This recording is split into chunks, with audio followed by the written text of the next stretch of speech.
Vamos a seguir con esta jornada cimentando el concepto de coeducación, y va a seguirnos la presidenta de Dofemco, Ana Hidalgo.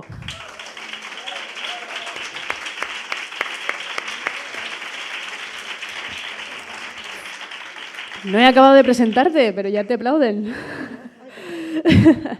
Es doctora en Estudios Literarios por la Complutense, especializada en estudios literarios de mujeres en la Universidad de Sussex, en el Reino Unido. Profesora de enseñanza secundaria de inglés desde 2006 en la Comunidad de Madrid. Investigadora, conferenciante, formadora en coeducación y coautora del libro La coeducación secuestrada, que aprovecho para decirles que tienen allí algunos ejemplares a su disposición. El título de la ponencia, como pueden ver ahí, es Genealogía de la educación, pasado, presente y futuro.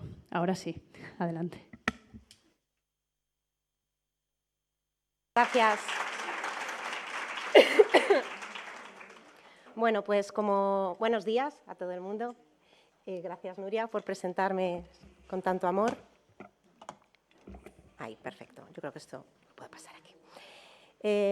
Como comentaba ya Elena, tenemos que entender muy bien qué es la coeducación, y lo que he intentado en esta ponencia es bastante teórica, pero es hacer esa historia para poder comprender de dónde venimos, dónde estamos y, por tanto, cuál tiene que ser nuestra hoja de ruta.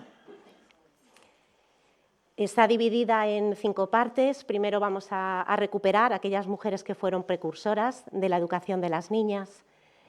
Después empezaremos a hablar de olas, haciendo lo mismo que se hace desde la teoría feminista.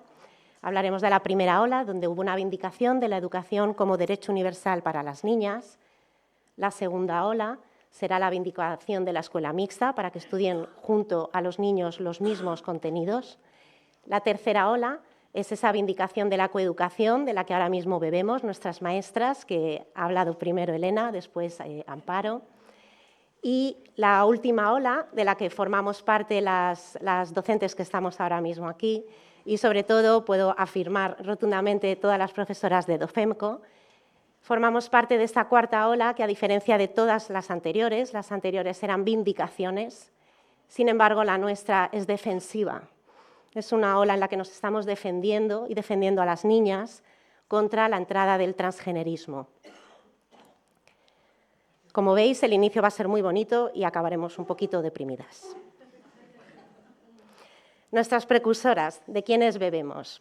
Dentro de lo que se llamó la querelle de femmes, la querella de las damas, me voy a centrar solamente a aquellas mujeres que, ya veis, en 1400 y pico, 1500 y pico, ya nos hablaron de que a las niñas había que educarlas.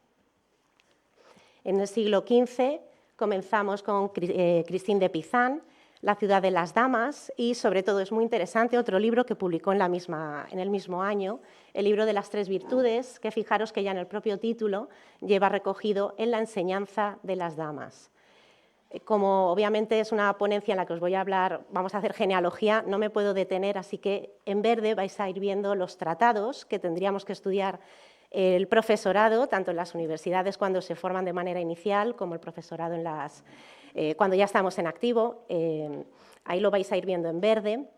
Y luego voy reseñando pequeñas cositas que, por la época en la que se dijeron, eran absolutamente radicales. Ella ya nos hablaba de que, había que educarlas, había que educar a las niñas, pero había que educarlas, además de en asignaturas domésticas, también en matemáticas y en moral. En España contamos con Teresa de Cartagena, que también escribió en Admiración Operum Dei sobre la educación de las niñas, diciendo cosas similares a Christine de Pizan. En el siglo XVI, Mary Ward fue una directora de escuelas de niñas en Francia y también en Inglaterra, y aunque no tenemos un tratado pedagógico, sí que tenemos sus cartas, y a través de sus cartas sí se conoce cómo funcionaban sus escuelas, que funcionaban a un nivel altísimo. Las niñas estudiaban latín, estudiaban idiomas extranjeros, y era muy similar a lo que estudiaban en las escuelas jesuitas los niños. Obviamente se las cerraron en cuanto pudieron, he de decir, todas estas mujeres fueron perseguidas, excepto Christine de Pizan, de la que no sabemos si lo fue o no. Louise Labé, también en Francia, en Epístola Dedicatoria, que es previa a una de sus dos obras, ella ya dice claramente sobre la educación de las niñas que hay que rechazar que se las enseñe en las escuelas cosas relacionadas con el hogar, fijaros. Y además que tenían que estudiar los mismos contenidos que los niños. Siglo XVI. Ojo. En España tenemos a dos escritoras, novelista y dramaturga, María de Zayas y Ana Caro de Mayen, que eran además amigas, y aunque no escribieron tratados pedagógicos, sí que recogen a través de su literatura temáticas que ahora mismo llamaríamos feministas, como violencia de género, prostitución, etcétera, y, por supuesto, la educación de las niñas. También recogieron cómo se las perseguía por decir este tipo de cosas. En México, Juana Inés de la Cruz, lo mismo, no tenemos un tratado específico, sin embargo, respuesta a Sor Filotea, era una carta, en principio una carta se suponía que tenía que ser breve, al menos similar a la que Filotea le había escrito, pero ella escribió lo que hoy en día entenderíamos como 40 dinas 4, una barbaridad, y es realmente un tratado pedagógico sobre la educación de las niñas y cómo se perseguía a las mujeres. De ella, de hecho, sabemos, es de las figuras más recuperadas, cómo fue muy perseguida y apartada hasta que murió en unas condiciones terribles. ¿Qué tienen en común estas precursoras? Eran mujeres nobles o burguesas con reconocimiento público, increpadas o perseguidas por sus ideas radicales. Sobre la educación, todas dejaron por escrito que era un acto de rebelión contra la exclusión social y que era lo que les iba a otorgar de autonomía e independencia. Y su propuesta, por supuesto, era segregada todavía, no estamos todavía en los albores de la modernidad, por tanto, una propuesta segregada. Y tenemos que entender que ellas hablaban de casos aislados de mujeres que querían educarse, pero no de la educación para todas las mujeres. Por eso todavía hablamos de precursoras. Pasando a la primera ola, ya sería la vindicación de la educación como derecho universal de las niñas. Comenzamos en 1674 porque es cuando se publica, ya sabéis que Poulain de la Barre escribió tres textos protofeministas o feministas, pero el segundo es el que nos interesa muchísimo porque se titula De la educación de las damas. Es un tratado, es bellísimo y dice lo mismo que estamos diciendo hoy en día, ya lo decía Poulain de la Barre. ¿Por qué? Porque él se rodeaba de esas mujeres que regentaban los salones, Madame Rabouillet, Madame de Scudéry, Madame de Gournay, y por lo tanto estaba totalmente imbuido de esas mujeres ilustradas que desde luego se las insultaba, ya lo sabemos, llamándolas preciosas, y sin embargo él lo que hizo es un tratado donde, para que veáis, él partía de la idea descartiana de que las mujeres y los hombres tenían la misma razón y por lo tanto él dijo, luego tienen que recibir la misma educación. Él ya nos habla de que la educación tiene que ser mixta, en los mismos espacios y que tienen que estudiar los mismos contenidos. Dentro de los contenidos no me puedo detener, pero hablaba de que las mujeres tenían que educarse en filosofía, lo digo porque Elena, por ejemplo, lo ha mencionado, ¿no? Como siempre se ha intentado que no supiéramos de filosofía, hablaba también de que tenían que saber de derecho, etcétera, ¿no? Por supuesto, todavía hablan de que las mujeres se tienen que educar, pero las clases altas, ¿vale? Estamos todavía saliendo de la Edad Media. Él hablaba de que se tenía que estudiar a través de pequeños grupos de estudios mixtos y que las maestras que las mujeres podían ser maestras, pero además podían ser maestras no solo de alumnas, sino también de alumnos. Y abogó totalmente por la educación de las niñas para que así además pudiesen ocupar el espacio público, pudieran tener empleos públicos. Con lo cual, una maravilla. Otro de los salones más importantes en Alemania fue el de Anna von Schurman, que simplemente lo menciono porque ella ya nombró, no lo llamó androcentrismo, obviamente, pero sí que habló de cómo la revisión que se hace de la historia es androcéntrica. En Inglaterra también un grupo de mujeres que empezaron a acudir a la universidad hicieron esa alianza cósmica de mujeres, como diría Mary Daly, y de ahí salió la maravillosa Mary Astle, que igual que Poulain de la Barre fue maestro, y por eso sus tratados tienen mucho sentido para las maestras, Mary Astell también fue maestra. Ella escribió dos textos, Proposición formal para las damas y algunas reflexiones sobre el matrimonio, de los cuales, por deciros algunos pequeños detalles, ella, siendo conocedora, ella se escribía con Descartes, conocía todas estas obras y, sin embargo, defendía que la educación tenía que ser segregada. Ella quería que las niñas se educasen con las niñas. Además, habla, como señala Luisa Posada, ¿no? en el último libro que sacó, Mary Astell pensaba en ese retiro, casi como un monasterio, en el que las mujeres se pudieran educar juntas, y recordándonos a Christine de Pisan, esa ciudad de las damas, donde ellas pudieran evitar malos matrimonios y, si se casaban, que por lo menos se casasen eligiendo en algo dentro de lo que podían elegir, y además hablaba de que las mujeres tenían que ser maestras las unas de las otras. En el siglo XVIII, los salones, sabemos que los salones literarios, los populares, los filosóficos, bullían, y muchas y muchos fueron quienes apoyaron de manera pública, porque en cartas sí que hay mucho apoyo a la educación de las mujeres, igual a que adquieran el derecho de ciudadanía, pero bueno, de manera pública, quienes observáis en el PowerPoint, y en especial hay dos cuadernos de quejas, uno anónimo, bueno, eran anónimos, hablaban las mujeres del pueblo, que por eso son tan interesantes, y la petición de las mujeres del tercer estado, y en ambos se pide, las mujeres del pueblo, no las burguesas, no la clase alta, ellas piden educación pública, gratuita, de calidad, esto es como la marea verde, pero del siglo XVIII, claro, y además piden que la educación se tiene que dar a las niñas para que tengan oficios dignos, mejores matrimonios y evitar la prostitución. También el marqués de Condorcet, que su mujer regentaba un salón literario, era una filósofa, un salón filosófico, perdonad. Él formaba parte de la comisión y en 1790, en la Comisión de Educación, él hizo uno de los tratados, dentro de todos los tratados que hubo sobre instrucción pública, que se pusieron sobre la mesa para decidir, una vez comenzase se aprobase la Constitución en el 91, bueno, pues él dijo lo mismo, vale, esto es a grandes rasgos, entendedme, pero bueno, dijo cosas muy similares a las que decía Poulain de la Barre, y además también habló de que la educación tenía que ser universal, obligatoria y pública, con lo cual fue un gran defensor de la educación de las mujeres.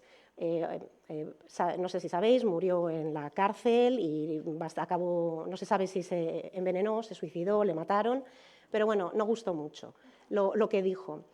En Inglaterra tenemos en esa misma época a Mary Wollstonecraft, que también fue maestra, para que veáis que al final la didáctica de la coeducación, pues ¿quiénes la van a hacer? ¿No? ¿Quiénes las vamos a hacer? Las maestras. Ella escribió Vindicación de los derechos de la mujer, un texto precioso, y se suma. Lo bonito de esto es ver cómo se suman, porque eran conocedores de las obras anteriores. Se suma a lo que había dicho de la Barre, a Condorcet, y además ella añade que la educación tenía que ser laica y por primera vez también recoge que las niñas, para desencorsetarlas, figurada y literalmente, tenían que hacer educación física. Y una vez más, igual que decían en los cuadernos de quejas, Mary Wollstonecraft dice que la educación va a dar independencia, empleos dignos y va a evitar que el matrimonio sea el único destino. Hubo otra propuesta alternativa y opcional para educar a las niñas. No voy a hablar de quienes dijeron que no había que educarnos. A quienes dijeron que había que educarnos de una manera machista están aquí, pero tampoco habrá foto. En el 16...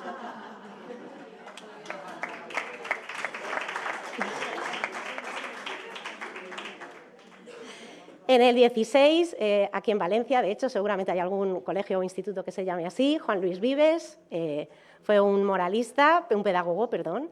Tomás Moro en Inglaterra, Erasmo de Rotterdam, en el 17, Fenelón o Madame de Maintenon, que también hay algunas mujeres que, bueno, como dice Amelia Valcárcel, tienen derecho al mal.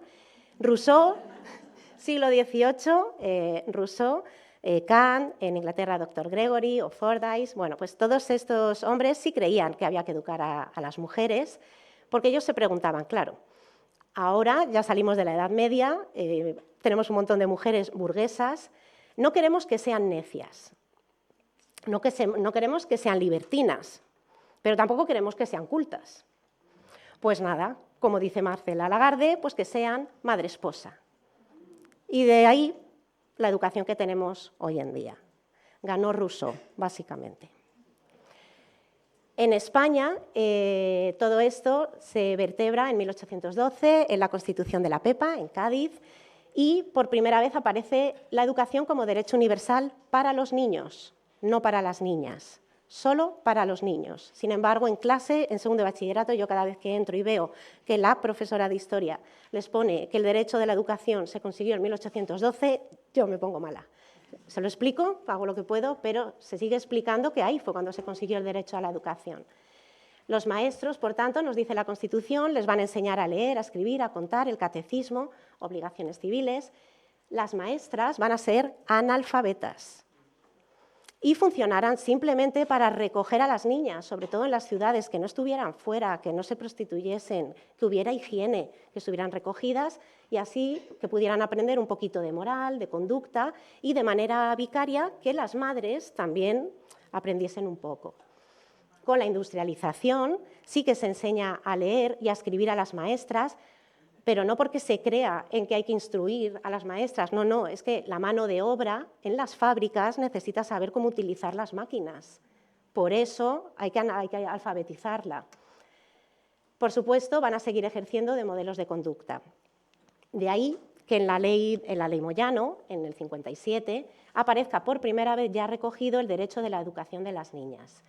Eso sí, elemental, en escuelas separadas y con un currículum diferenciado para aprender el género. Segunda ola, vindicación de la escuela mixta. En España, la Institución Libre de Enseñanza nace ya con la idea de la coeducación y en el Congreso Pedagógico 1882 habría sido magnífico podernos trasladar a ese congreso y escuchar las dos ponencias. Concepción Arenal, la educación de la mujer, es un tratado pedagógico muy cortito pero fantástico, y Emilia Pardo Bazán, en esa época era consejera del Ministerio de Instrucción Pública y era realmente la gran valedora de la coeducación. Y escribió un tratado que también leyó en este congreso, La educación del hombre y de la mujer, textos muy interesantes para las coeducadoras. En el 83 se consigue el acceso, ¿no?, que las mujeres puedan acceder a bachillerato, en 1910 que puedan acceder a la universidad, y luego hubo un bullir de mujeres, no he recogido a ninguna, pero hubo muchísimas mujeres que se van uniendo a todo esto que ya se había dicho. Un tratado de María Lejárraga, por ejemplo, también es sobre la educación de la mujer, es muy interesante, pero bueno, ahí ya sí que empiezan a posicionarse muchas mujeres. Y en la Segunda República se consigue la coeducación por ley solamente durante 2 años y ya durante la guerra, para que también veamos la valentía de quienes antes de que fuera ley ya quitaron las cruces y empezaron además a derruir, ¿no?, a tirar esos muros para que estudiasen los niños con las niñas. El gran parón, debido al franquismo, aparece una ley de enseñanza primaria en el 45 para que en las escuelas nacionales a las mujeres, una vez más, se las segregue y se las enseñe a ser madre-esposa, pero además católicas. Van a decir básicamente lo mismo que Rousseau, pero añaden. En un libro de 1963, de primero de bachillerato, de formación político-social, leemos: a través de toda la vida, la misión de la mujer es servir. La primera idea de Dios fue el hombre, pensó en la mujer después, como un complemento necesario, esto es, como algo útil. Esto es lo que decía Aristóteles, lo que decía Rousseau, lo que decía Kant, bueno, pues. Tercera ola, que es mi favorita, sin duda, tercera ola, vindicación de la coeducación. Comienza en los años 70 y yo la he ubicado hasta los años 90. 1970, Ley Villar-Palasí, la EGB, por fin, escuela mixta hasta los 13 años, los niños con las niñas. Además, el feminismo llega a las universidades. Se fundan, y esta es la gran base de la que bebemos las coeducadoras ahora mismo, se fundan colectivos como en Euskadi la Ambroa, con su presidenta María José Urruzola, la madre del pensamiento coeducativo, de la filosofía coeducativa, el Feminario de Alicante, de Elena Simón, el colectivo a favor de las niñas en Madrid, de Ana Mañeru, y todas estas mujeres se paran y piensan. Nos van a hacer ese giro conceptual. A partir de entonces, en lugar de llamar a la escuela coeducativa, pasan a decir, no, eso es escuela mixta, y la escuela mixta no coeduca, la escuela coeducativa es otra. Y ahí es ese giro conceptual que solamente ha ocurrido en España. Cuando hablamos en Silvia o yo, o alguna otra compañera, esta tarde Alicia, con Women Declaration International, cuando hacen el Feminist Question Time, nos corrigen, nos dicen, no se llama coeducación, es otra cosa, la usáis mal en España. Y como nos lo dice Sila Jeffries, nosotras nos callamos. Y luego pensamos, no, hija, no, es que Margaret Thatcher en los 70 os cortó las alas y allí no sabéis ni lo que es la coeducación. Es que somos unas avanzadas en España, por ellas.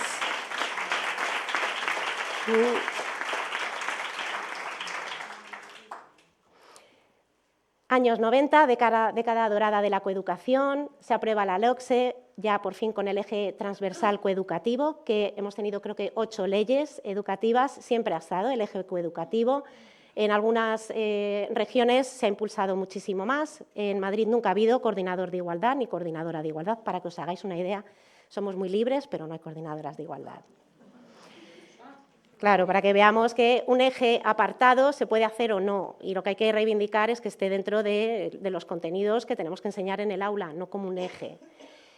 Se crean además los organismos de la mujer, hay muchísimas asociaciones de coeducadoras que van empujando la coeducación, muchísimas producciones de jornadas, materiales, talleres, congresos, etcétera. Es un grandísimo bullir y además es coincidente con la preocupación internacional, ¿no? Con la 4ª conferencia en Beijing y con la Cumbre del Milenio. ¿Qué nos han dejado estas mujeres que todavía están en activo y siguen haciendo cosas? Pero ¿cuál es el legado de la tercera ola? Hicieron un grandísimo análisis de datos, de investigación, observación sistemática y de acción dentro de las aulas. Un claro diagnóstico, la escuela mixta no coeduca.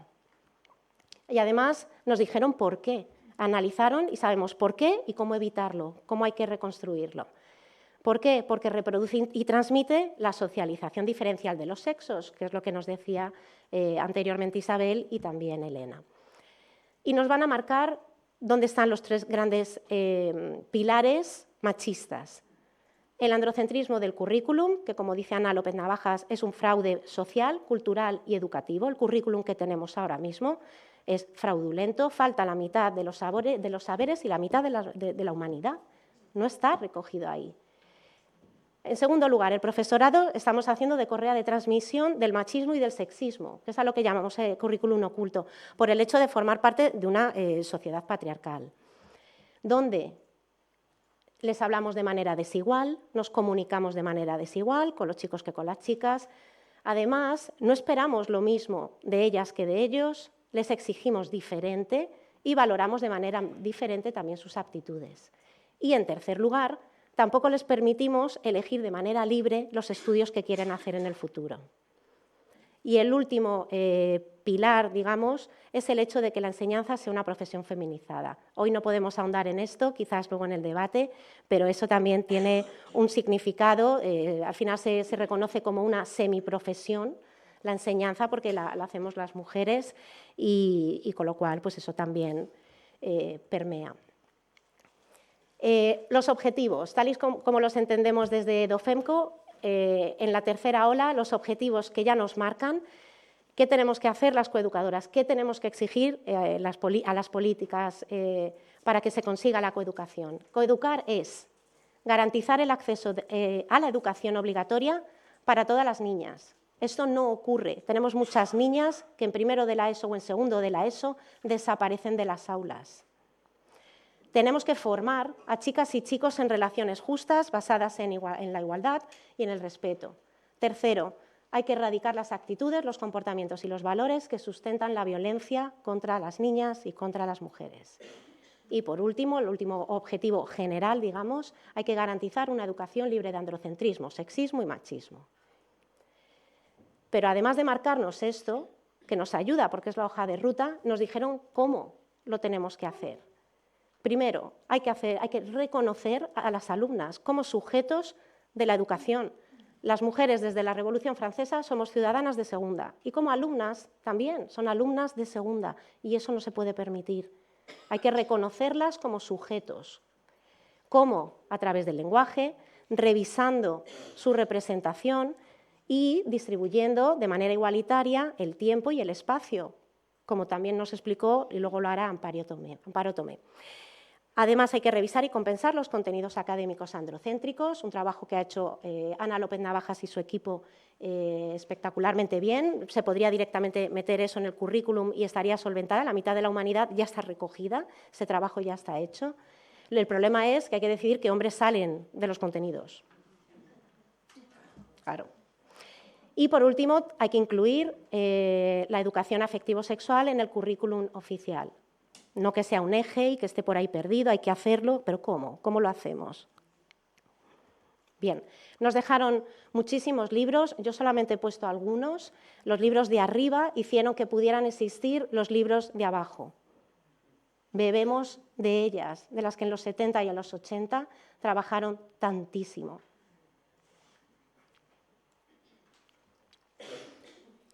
Cuarta ola, el momento actual. Defensa de la coeducación frente al transgenerismo. Como veis, es una ola, es una ola más desagradable porque nos estamos defendiendo.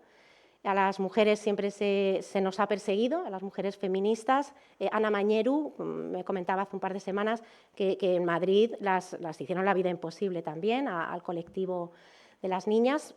O sea, quiero decir que es algo que ha ocurrido siempre, pero se trabajaba hacia adelante con la esperanza de ir mejorando. Y aquí, sin embargo, estamos intentando que los derechos de las mujeres y de las niñas retrocedan lo menos posible. La fecha de inicio he puesto 2014 por dos motivos. A ver, sí, hay que verles que esto hace PicTrans. Vale, lo que nos ha ocurrido, el transgenerismo, lo van a explicar mucho mejor mis compañeras y más detenidamente, así que yo simplemente quiero que veáis el lobby, que Jennifer Bilek ya nos marcó, nos abrió muchísimo camino con su investigación. Tenemos muchísimas corporaciones farmacéuticas, biotecnológicas, etcétera, poniendo muchísimo dinero. Todo esto es neoliberalismo. Además, hay una agenda transhumanista encantadísima de que se diga que un pene en una niña trans es un defecto de nacimiento. Tenemos al patriarcado encantadísimo, por supuesto, porque el feminismo, pues así estamos más calladitas, encima ahora ya nos pueden denunciar por delito de odio. Y luego tenemos a unos hombres autoginefílicos que están encantadísimos de poder ir vestidos como mujeres y que tengamos que reconocer, porque por supuesto las 6 mujeres que estamos viendo ahora mismo son mujeres, por favor, todas mujerísimas. ¿Cómo cae esto en educación? Abajo tenemos un cómic de también una mujer, se ve clarísimo que es también una mujer, pero es una adolescente, y es un cómic de Comisiones Obreras Enseñanza. Y así nos permea en educación. En 2014 nos avisa Sheila Jeffries en Gender Heads, que lo tenemos también en castellano. Ella, además, fue la que nos avisó a nivel internacional, sobre todo en los países angloparlantes, y luego nos lo trajeron aquí, Women Declaration International. Amparo Domingo nos hizo ¿qué está pasando aquí? Y todo el mundo se puso a trabajar de millones de maneras. Y además, Sheila Jeffries incluso se sentía mal, ¿no? leyendo Alerta, su último libro, ¿no? Como el imperio transexual ya se había escrito, ya nos había intentado avisar una mujer que fue pues como Pulán de Lavar en su momento, o sea, alguien que es demasiado adelantada, que no pudimos entender lo que nos estaba diciendo. Con lo cual, 2014 diría que es cuando inicia esta ola con el libro de Sheila Jeffries, y además es coincidente con la aprobación de los 3 primeros protocolos educativos trans en España. Desde entonces, diferentes asociaciones relacionadas con la comunidad educativa se unen, empiezan a bullir, a hacer cosas para luchar contra y a denunciar, sobre todo. Tenemos en Inglaterra Safe School Alliance, Transgender Trend. madres como Parents for Ethical Care en América. Y como empezó en los países angloparlantes, pues después comenzamos, ¿no? En España, por mencionar, se funda Dofemco en el 2020, las madres de Amanda, como un año y medio después, y hace más o menos un año Reunifem. Con lo cual, la comunidad educativa, de una manera o de otra, nos hemos unido. Por un lado, familias, por otro lado, las docentes. Es verdad que Dofemco somos la única asociación únicamente de docentes, que somos críticas con el transgenerismo en el mundo.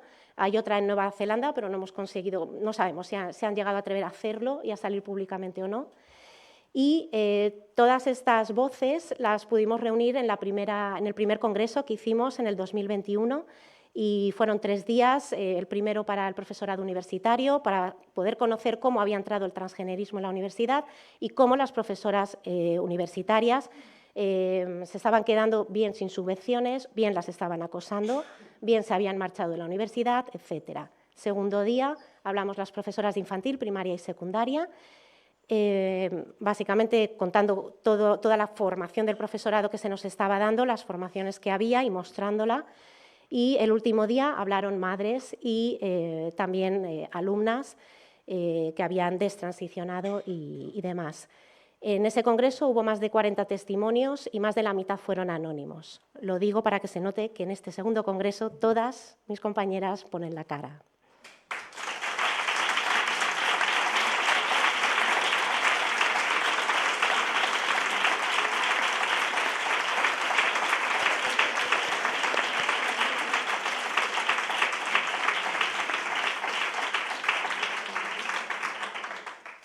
En 2022, muchas profesoras de Dofemco escribimos La coeducación secuestrada. Somos 4 las autoras que constamos, pero el trabajo de investigación, de recogida de datos, los casos, son libros de todas las profesoras de Dofemco, dirigido por Silvia Carrasco, que es nuestra alma mater. Pudimos decir que se ha inventado, no, básicamente, muy resumidísimo, se ha inventado un problema, la infancia trans. En los institutos nunca nos había preocupado el alumnado trans porque lo han creado, lo han inventado. Nos preocupan muchas otras cosas, pero eso específicamente no. Y se han inventado también una solución, que es enfermar a esta infancia y medicalizarla de por vida. Sabemos que las infancias trans son una coartada populista para hacer propaganda y justificar las leyes transgénero. Y el profesorado, las escuelas y las universidades tenemos que hacer de cómplices necesarios. Y si no, nos van a cancelar y a perseguir, como ya hemos denunciado y hemos vivido. Más allá de todo el tema transgenerista y de lo que están sufriendo las niñas que están siendo víctimas del transgenerismo, la coeducación y el transgenerismo son antagónicos. Para que nos puedan poner el sello a las escuelas de que somos escuelas transinclusivas, no podemos utilizar estadísticas por sexo, porque son transfóbicas. No podemos hacer actividades, talleres, tareas separando al alumnado por sexo, porque es transfobia. El deporte femenino es transfóbico. Ya lo sabemos. Si un chico quiere competir con las chicas, porque se siente chica, con lo cual nos hemos cargado el deporte femenino. El legado cultural de las mujeres, que se había avanzado muchísimo, ahora ya no, que es que las mujeres que ocuparon el espacio público lo hicieron porque eran hombres. El lenguaje no sexista es transfóbico. Todos invisibilizaba la A y ahora hay que poner la E. En cuanto a lo que más nos preocupa, yo creo, puedo decir hablando por mis compañeras también, es el tema de la protección de las menores en los baños y en los vestuarios. En Dofemco tenemos una guía para que si alguna docente en su centro intentan hacer los baños mixtos, se descarga la guía y le decimos paso a paso qué tiene que hacer para evitarlo. Porque si ya de por sí nos preocupan las agresiones sexuales, si encima los baños son mixtos, la cantidad de cosas que sabemos en Dofemco, que nos lo han contado, pero como no lo denuncian y son menores, no lo podemos contar, pero está habiendo muchísimas más agresiones. Con lo cual, quien todavía no entienda que la coeducación es antagónica con el transgenerismo, con esta diapositiva entiendo que si quieres un sello para ser escuela transinclusiva, no puedes hacer nada que tenga que ver con la coeducación. Conclusiones. Última diapositiva. ¿Cuál es la agenda? ¿Cuál es la hoja de ruta de la cuarta ola? En primer lugar, como feministas, hay que exigir al Gobierno estatal y autonómico la derogación de todas las leyes trans, las 40 y tantas que hay, todas hay que derogarlas. Esto se hace a través del activismo feminista. Nosotras formamos parte de Confluencia del Movimiento Feminista. Desde ahí hay que derogar y hay que reunirse con todo el mundo. Y además hay que exigir que se cumplan las leyes orgánicas del 2004 y del 2007, que en educación no se están cumpliendo. Segundo, exigir al Ministerio de Igualdad y a los demás organismos públicos de la mujer, entre comillas, que trabajen por y para las hembras, infantes o adultas, humanas. En tercer lugar, exigir al Ministerio de Educación y a sus consejerías que paren de legislar contra la coeducación. Y eso pasa por, 1, derogar protocolos educativos trans y eliminar cualquier término, tipo, identidad de género, identidad sexual, etcétera, de la LOMLOE y de los demás reales decretos. ¿Y qué hay que hacer? Recuperar la tercera ola, recuperar la agenda coeducativa. Hay que desarrollar el título educativo de las 2 leyes feministas, que no se ha hecho, que es papel mojado. No hay presupuesto, y mirad, tienen 20 años. No ha habido nunca presupuesto, no hay recursos y, por supuesto, menos aún rendición de cuentas. Hay que incorporar un currículum coeducativo, implementar en las aulas los estudios de las académicas que están en las universidades y no nos llegan. Si es que hay muchísimo trabajo hecho, pero no llega a las aulas. Y, por último, formación obligatoria, inicial y continua para el profesorado en historia y en teoría de la coeducación. Muchas gracias.